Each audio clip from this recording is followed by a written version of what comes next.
падари ман дар куҷост? Ин аввалин калимаест, ки як духтараки хурдсол дар шаҳри Измири Туркия, ки аз зери харобаҳо берун оварда шуд, пурсид.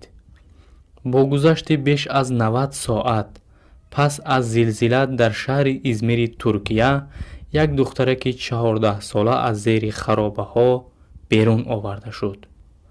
вақте ки наҷотдиҳандагон тавонистанд ба наздаш расанд, духтарак табассум карда гуфт, ки номаш Аида аст.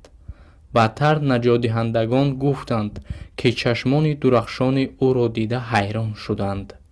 падари тифл ҳангоми зилзила тавонист фирор кунад ва модараш мутаассифона вафот кардааст. ҷасади ӯро чанд дақиқа пас аз наҷоти Аида аз зери харобаҳо берун оварданд.